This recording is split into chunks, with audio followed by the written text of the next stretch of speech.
万年前，人类只剩2000多人，显被灭绝。由美国国家地理学会和 IBM 电脑公司进行的一项大型遗传学研究得出惊人结论：大约7万年前，受到严重干旱的极端气候影响，地球上人类的祖先曾差点濒临灭绝。人口最少的时候，地球上仅有2000多人，而且全部在非洲。直到石器时代初期，人类数量才重新上升，走出绝种边缘。目前地球上的80亿人口，其实全都是这2000多名人类祖先繁衍出来的。从2005年开始，美国国家地理学会和 IBM 电脑公司联合策划了一项名为“基因地理计划”。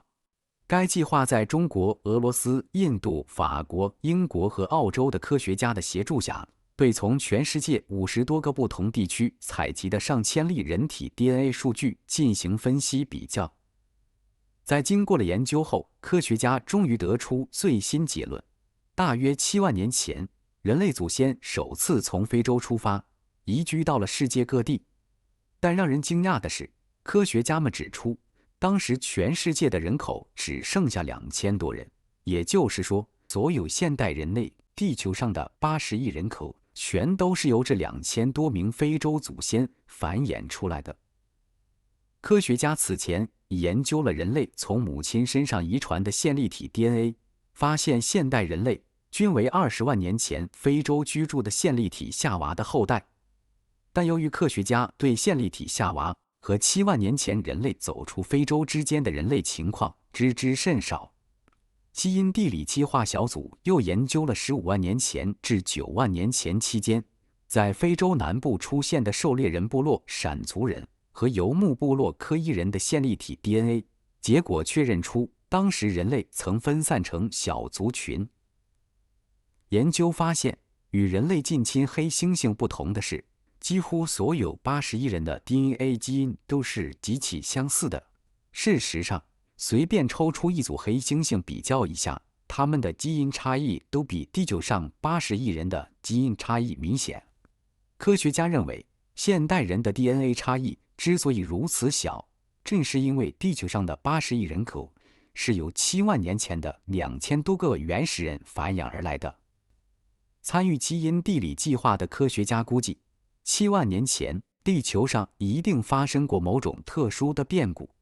从而导致原始人的数量急剧下降到一个濒临灭绝的危险边缘。科学家估算，人口最少的时候，地球上仅有2000多人。科学家称，在当时，任何流行疾病、环境灾难、人与野兽的生存冲突，都会对人类造成灭绝性的灾难后果。当时，只要其中有一样突然失控发生变数，也许现代人类就不会存在了。庆幸的是，后来这2000多名人类祖先分散成小族群，并独立发展，直到石器时代初期，这些小部落重新汇合，人类数量终于重新上升，并且从非洲散布到世界各个地区，令人类走出绝种边缘。美国国家地理学会的研究人员斯宾塞·威尔斯在一份声明中称，这项研究阐明遗传学的强大力量，以揭示我们人类历史上一些重要的事件的秘密。幸存下来的极少数早期人类面临艰苦的环境条件，被迫分成多个小分支，他们在绝种边缘重聚，然后向世界各地移居。这是一部史诗式的剧集，过程记载在我们的 DNA 内。严重干旱导致灭顶之灾。是什么原因才导致地球上仅剩下2000多人呢？科学家们对此莫衷一是。基因地理计划小组估计，在13.5万年前至9万年前期间，东非经历多次严重干旱。研究人员指出，气候转变可能导致人口结构改变，从而令人类几乎绝种，人数跌至2000多人。古生物学家米夫利基感叹说，谁曾想到，在距今7万年前，气候的极端恶劣曾使我们人类数量减少到险些灭绝的地步。但也有一些科学家认为，很可能是7万年前地球上一次超级火山的爆发，差点导致了人类祖先的灭绝。据英国伦敦大学学院地球物理学教授比尔·麦格称，大约73500年前，印尼苏门答腊岛附近发生过一场也许是地球上有史以来最大的火山爆发。如今那里仍有一个62英里长的巨洞，它喷出的硫酸烟雾遮蔽了整个星球，以至于长达几年，地球都处于昏暗之中。火山爆发后，地球生命仍然能够幸存，简直就是一个奇迹。